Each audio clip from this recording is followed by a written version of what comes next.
am Crystal Robinson with Loose by Christ. So some of the things that I do is I work with women and children in regards to self-esteem, self-worth, domestic violence, life after divorce, breaking chains of trauma. So I offer one-on-one coaching, workshops, courses on how to free yourself from those things, and I offer a safe space where I can be of support to you to help you along your journey because it's not just a one day, it's a journey to healing. I want to thank Mary MJ Harper with Queen Space Conversations for giving me the opportunity to be here on today. You can reach me on Facebook and Instagram at Loose by Christ. I also have a 24-hour text line that you can contact me any time of day that you need prayer or to talk. Again, my name is Crystal Robinson with Loose by Christ, and I want to say thank you again to Queen Space Conversations. Thank you so much for coming into the Queen Space. So we want to give the people an opportunity to get to know who you are as Crystal Robinson, not just the professional or the CEO or the minister, but Crystal Robinson, the woman. So I first like to talk about who you are on a personal level. So tell us a little bit about you. I'm a wife and a mother. I'm a mother of 6, so 3 of my own, and then 3 bonus children. So remarried, and he has 3 kids, so we have a bonus family. Okay. So that's that about me. I work, unfortunately, which one thing I see about myself is I love all the networking events that I see everybody going to out here in the DFW area. Yeah. But I work a 9 to 5. And I'd be low-key so jealous of everybody that's like out there networking. So that's something about me that I be working 9 to 5. I go into a building, brick and mortar, and then I go home. So that is about me. And then CEO and founder of Loose by Christ. And my purpose and mission behind that is I wanted to be there for others. Well, I didn't think nobody was there for me. Yes. And so I only had God in that moment, which was amazing, right? But with that, I wanted to be a space open for any woman or children that went through the things that I've been through, and to be able to tell my story regardless of what the naysayers may say about, oh my God, don't tell nobody that. Because when I first started, it was like, you're going to say that out loud? You're not embarrassed? Right? But I need somebody to know that them too, that somebody else has been through that, and that they have somebody they can come to.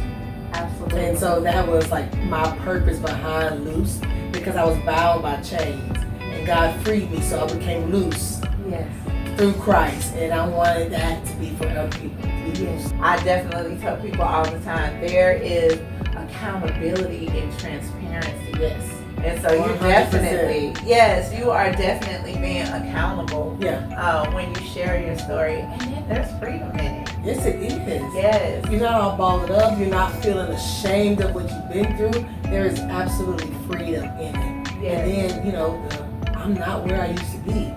So I don't have to stay there, and being able to just be free in who God has allowed me to become with my story. So it's not saying I am her. I am vulnerable, I am weak, I am less than because of it. I am stronger, I'm resilient, I'm tenacious because of it. And I'm able to live my life the way that God wanted me to live it, and to be a vessel for others. Yeah.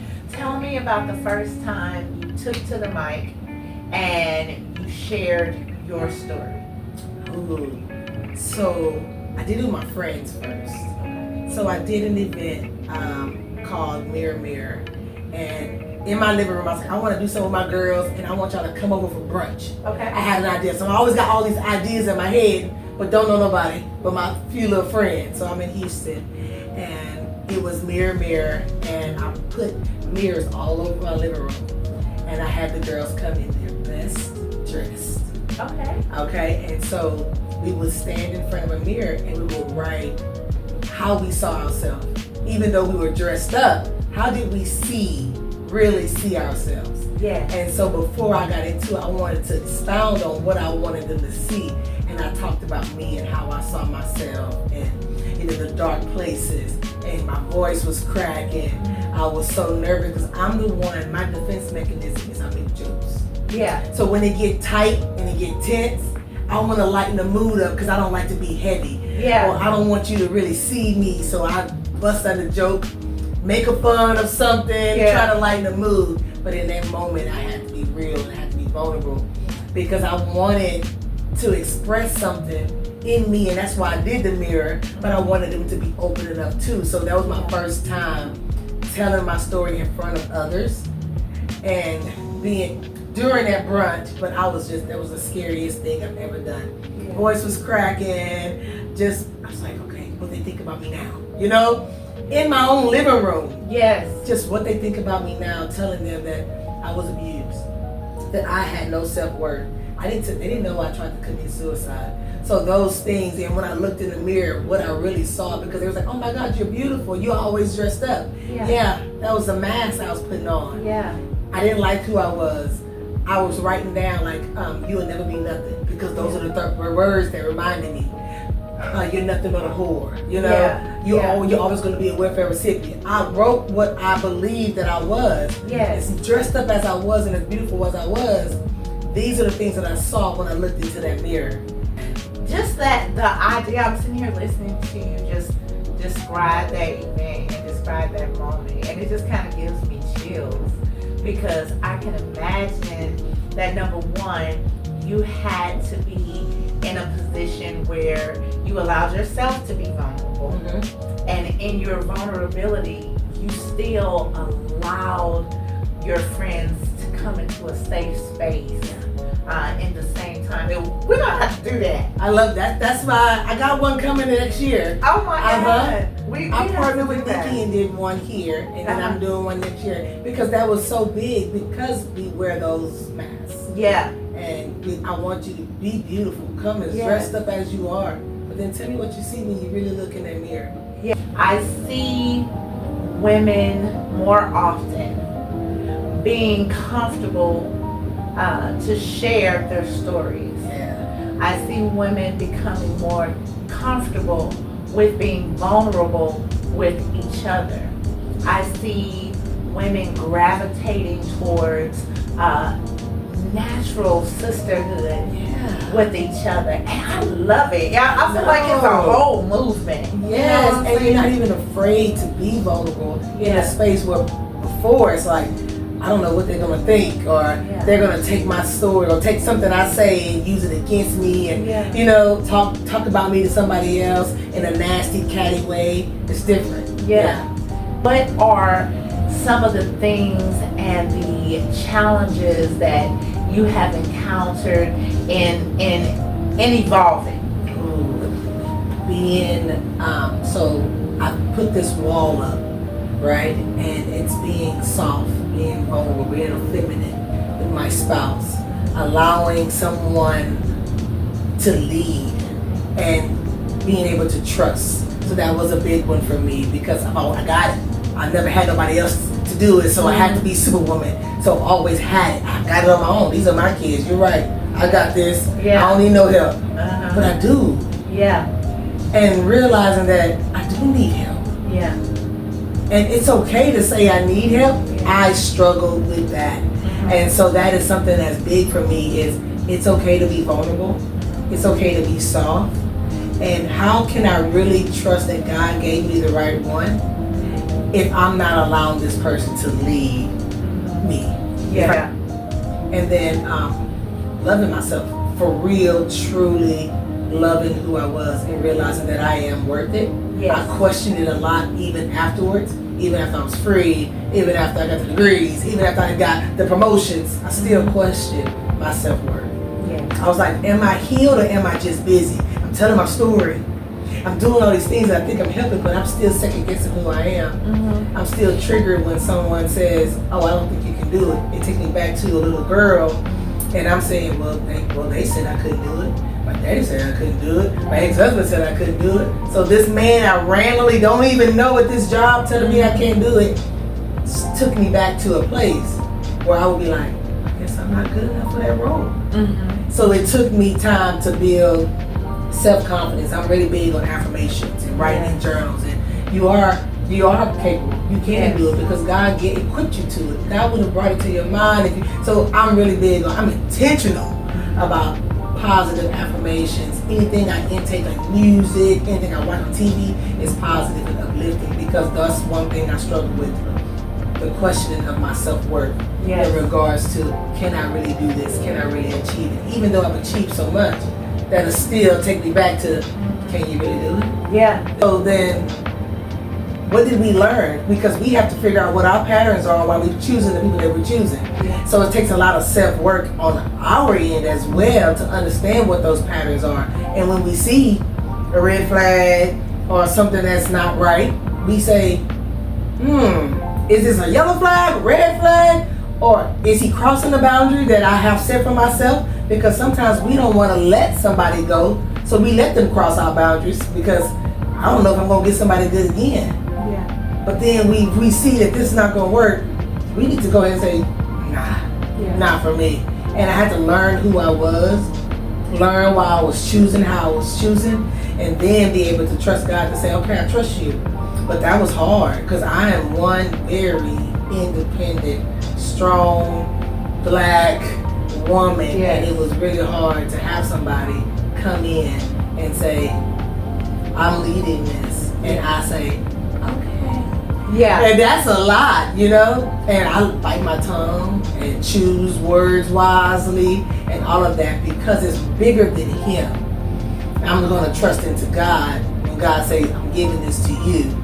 And it's bigger than him. So I got to be obedient to what God is doing in me with that. And all my friends, I've been through divorce and bad relationships. My friends are like, nope, I'm done. Never again. I'm like, no, because I'm going to get to experience what God has for me. No, I still got hope. And as bad as I done seen him, that's what made me realize I got to do something in me. And then how am I going to allow him to give me what I need if I'm this tough cookie? Mm-hmm. Because we say we want to be feminine. Mm-hmm. We say we want to walk in our feminine energy. We say we want to put down that masculine energy. But then we allow that same masculine energy to allow us to build up walls. Yes. And we cheat ourselves when we do that. Because we had to use it in the past. And because that was how we coped in the past was putting the walls up. And having those big, strong barriers and saying if he really want to be with me, he got to knock him down. Mm-hmm. He didn't do it to us. Right. We allowed it to happen. Yeah. We allowed it to happen to us. He didn't do it to us, so why are we, he's guilty before even proving it. He just guilty. He's off the rip. Yeah. He's guilty off the rip. We chose him. So why don't we give him grace? Yes. We want him to give us grace. Give us grace to allow our walls to get broken down while we can't give him grace. So how many years have you been married now? Just one. Okay. We've been together for 4. Okay. Just one. So what was that conversation like when you sat down with your husband and said, this is my journey, this is my story, and God has given me to go public with my story? What was that conversation like with him, explaining to him that this was your God-ordained path and that you wanted to make sure that he was okay or that he was on board with it? What did that conversation look like? It was good because he was supportive. Because he says, I'm not bitter. And so he was like, you're so positive. You're always smiling. You're dancing. And if you believe that God gave you this mission, then I'm going to be here to support you. That's the biggest thing I've seen him do is support me in everything that I have. So like if I say, oh, I've got a class, so I do like a 6-week class on breaking chains of trauma. He reminds me every day, you got your class. Your students are going to be here. You got to get ready. Have you studied? So he is like one supportive person where in the past, in the previous, well, I've done this. It was like, that's embarrassing. You're not only embarrassing yourself, you're embarrassing me. Mm-hmm. And so it was like, so I would minimize the things that I would do because my ex was embarrassed of me. And my ex-husband was embarrassed, like, can I not say these things? Am I not supposed to say these things? But I think I'm helping somebody. God told me to help. And he was like, no. But if you do, I don't want to be around. So he would never attend anything. Where in this aspect, it was more so of, how can I help you? Yes. What can I do? I know somebody who's been through the same situation, and the way you're taking it is making me see it in a different light. Because he had a struggle with Christ, and I'm a Christ. I'm going to tell everybody I believe in Christ. Because you know how some of us Christians are. is that some of us Christians are Christians, and then we're at home behind closed doors. We're mean, angry, brutal. We're hurt. We're not dealing with our own pain, but this is how we see it. So he believed that it's Christ. Well, how I grew up, Christ is not this, and I displayed a different of Christ. I didn't allow the things that happened to me to make me bitter and angry and cold and have all this malice in me. He saw a totally different side. So he embraced it and nurturing it. So I think that he helps me on this road to restoration is to help push me along on the path that I have and what I want. I go to him, and this is my goals for 2024. Hey babe, I missed 2 out of my goals. He said, that's okay. How many did you get done? You had 10. Yeah. So you only missed 2, add those and make those a priority in 2025. Yes. So he is very encouraging and uplifting and positive. Whereas prior to, I didn't have that. But when I went to God, when I was ready, I needed that. I asked God for that in my list to God about my husband or who I needed him to be. That was one thing because I didn't have that period in my life. Encouragement and stuff like that. So having somebody like I feel like really have my back, it's really good. And so now you talked about your children. Blended family. Yes. 3 and 3. 3 and 3. So how do they receive your message that you share about your experience with domestic violence? How have you approached that with them? My boys are like proud of their mom. So that's a big one for me. So like they're very supportive and they're proud of their mom. The little ones, I think they come because it's a family affair, and my husband's like, y'all coming. So he is so supportive. Y'all coming. Get ready. Y'all gonna serve the food. Y'all gonna do whatever she needs to get done. Y'all gonna do it. And so I love it. They just come. It is what it is. It is what it is. Yep.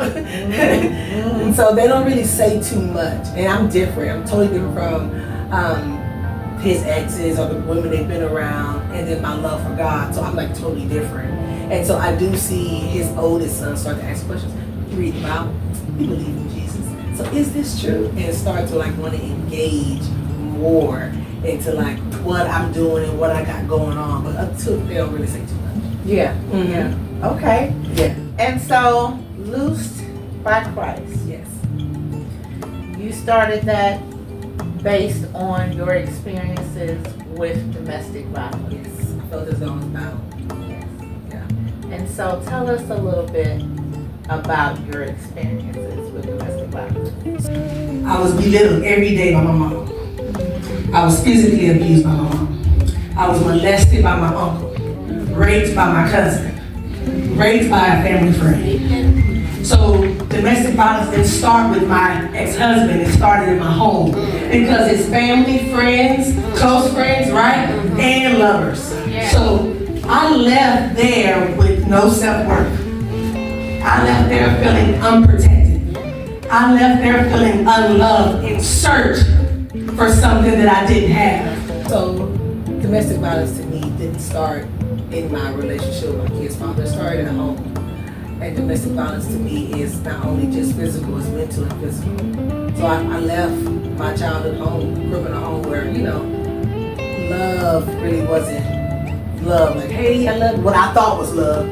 I love you, you're a great daughter, you appreciate it. It was more so of, they highlighted the things you did wrong versus, highlight the things that you did well. Mm-hmm. And so I left seeking validation, self-worth, and self-love when I found my kid's father.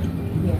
And so he said hello, and I was like, literally the first guy that liked me. I was so beat down mentally, right? The first guy that liked me. I went from, I was raped by my cousin, raped by a family friend, molested by my uncle, mentally abused at home, and physically abused. And so I just wanted somebody to like me.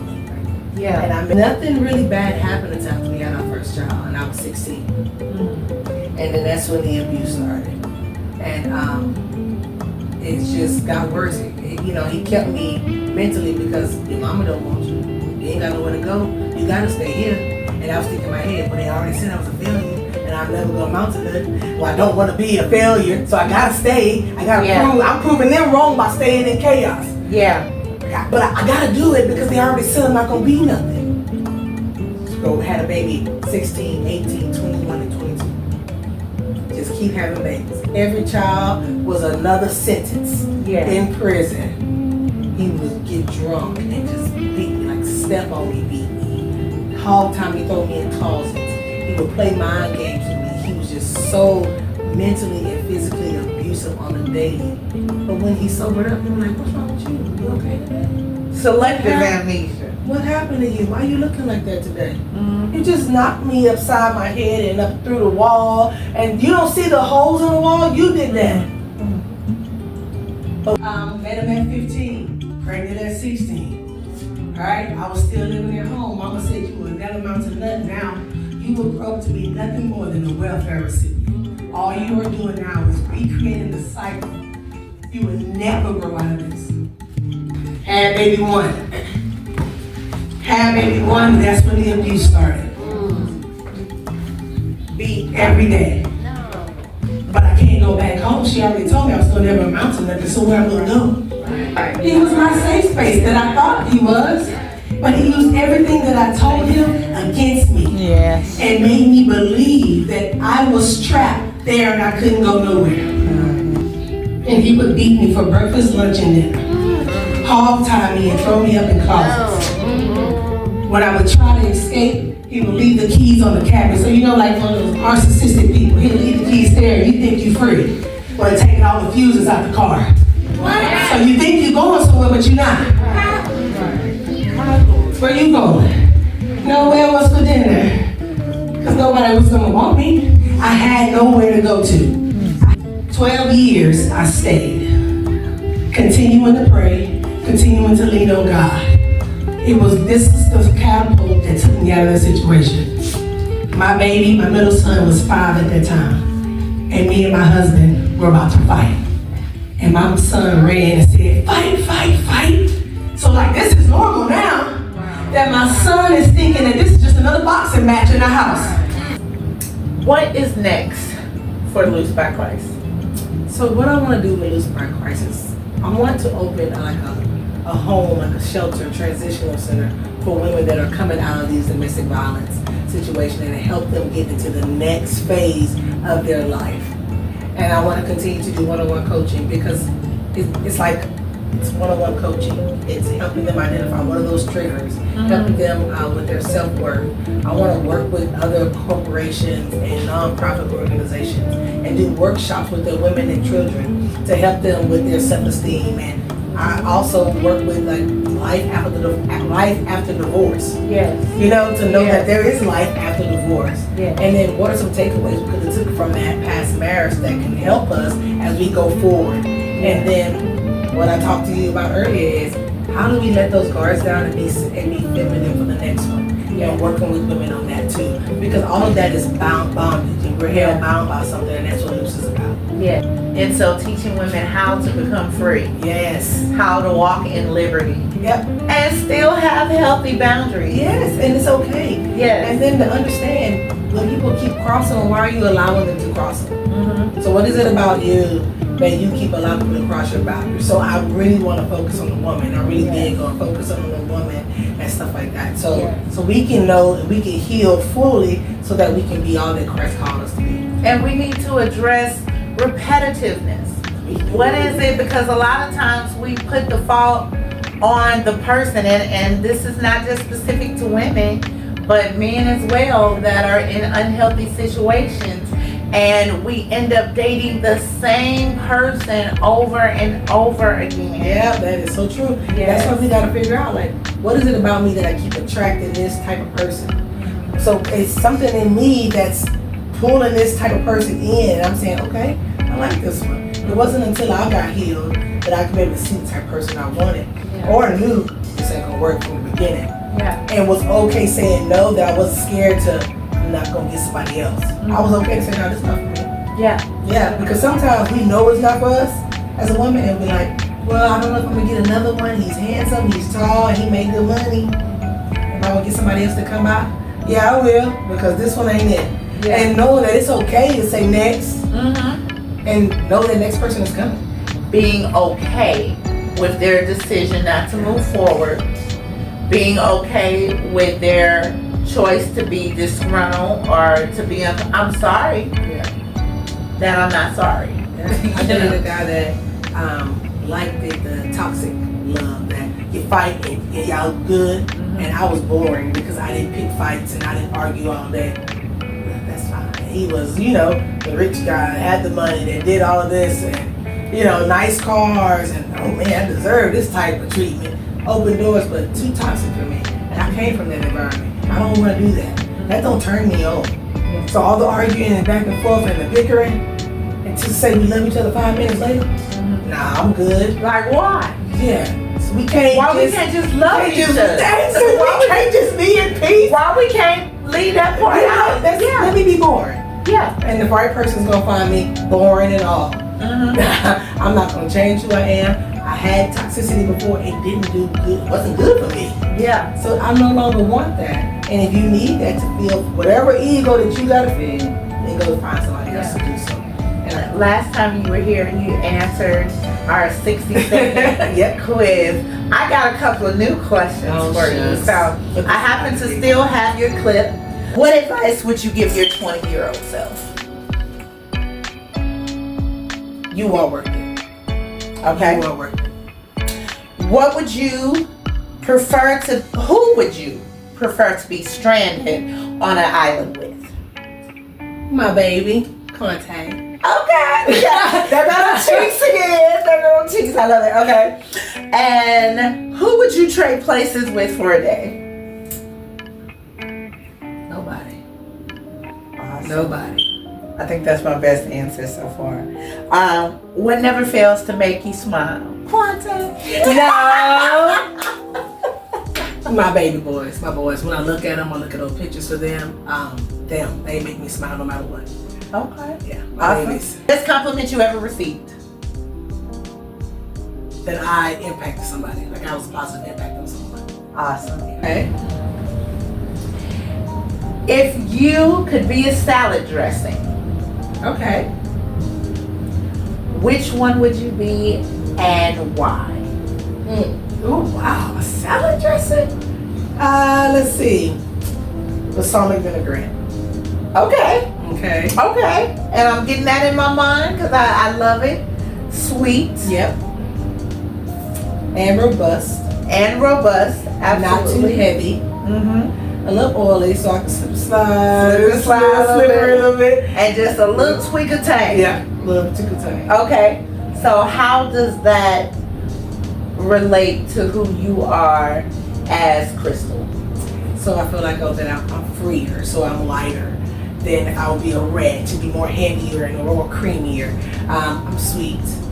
I have a huge heart, but I ain't a killer, but don't push me. So that's where the twang and the little robustness come from, right? Because I had to protect myself a lot. Yeah. And so people think that, oh, she's sweet, oh, we can just push her over.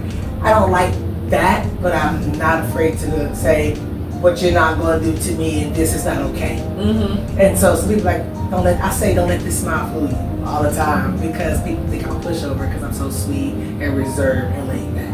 Okay. Yeah.